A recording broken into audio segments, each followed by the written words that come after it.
Hi hello friends, எனக்கு இந்த வீடியோவில் நம்ம என்ன பார்க்க போகிறோம்னு சொல்லிட்டு பார்த்தீங்கன்னா, லாஸ்ட் எவிக்ஷனில் சாண்ட்ரா வெளியேறியிருந்தாங்க. அதனுடைய ரீசனை தான் இந்த வீடியோவில் நம்ம டீட்டெயிலாக பார்க்க போகிறோம். வீடியோக்குள்ளே போகிறதுக்கு முன்னாடி நீங்கள் சிபி ட்ரெண்டிங்கு புதியவராக இருந்தால் மறக்காமல் நம்ம சேனலை சப்ஸ்கிரைப் பண்ணி ஃபாலோ பண்ணிக்கோங்க. வாங்க வீடியோக்குள்ளே போகலாம்.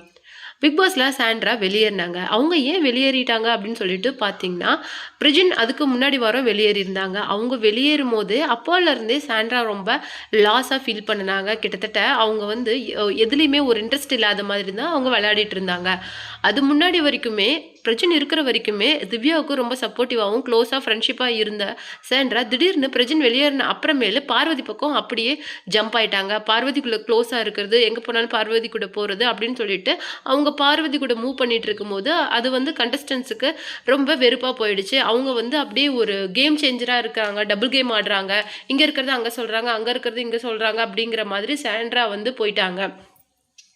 பிரஜின் வெளியில் வந்ததுக்கு அப்புறம் கூட அவர் ஒரு இன்டர்வியூவில் சொல்லியிருந்தாரு, நான் வெளியில் வந்ததுக்கு அப்புறமேலு சாண்ட்ரா ஆடுற கேம் எனக்கே கொஞ்சம் பிடிக்கல, அவள் ஏன் இப்படி பண்ணுறா அப்படின்னு எனக்கு மட்டும் தான் நல்லா தெரியும். ஏன்னா அவள் கொஞ்சம் ஒரு மாதிரி அவள் லாஸாக ஃபீல் பண்ணுறா, அவள் எனர்ஜி லாஸாக எதுக்காக விளையாடணும் அப்படிங்கிற மாதிரி ஃபீல் பண்ணுறா.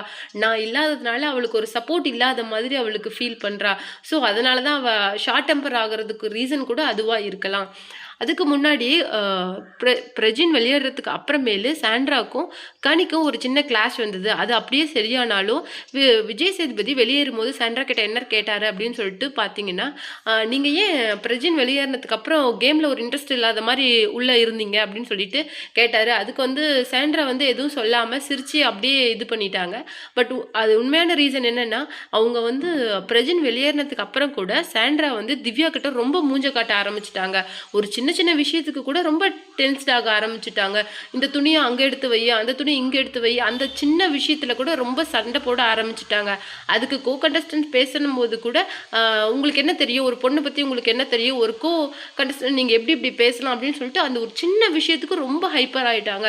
திவ்யா அப்போ கூட சொல்லிட்டு இருந்தாங்க, டே நான் எதுவுமே பண்ணலடா, அவங்க சும்மாவே கத்துறாங்க, அவங்க அப்படி தான் கத்துவாங்க அப்படின்னு சொன்ன அந்த சின்ன வார்த்தைக்காகவே சாண்ட்ரா ரொம்ப ஹைப்பர் ஆகி உங்களுக்கு என்ன தெரியும் அப்படின்னு சொல்லிட்டு போனாங்க. அதுலேருந்து பார்வதி அவங்கள கம்பன்சேட் பண்ணுறது, ரொம்ப கன்சோல் பண்ணுறது அந்த மாதிரி இருந்தாங்க. ஆனாலும் சாண்ட்ரா ஆடின கேம் வந்து யாருக்குமே அவ்வளோ பிடிக்காதனால மேபி சாண்ட்ரா வெளியேறி இருக்கலாம் அப்படின்னு சொல்லிட்டு ஒரு நியூஸ் வந்திருக்கு.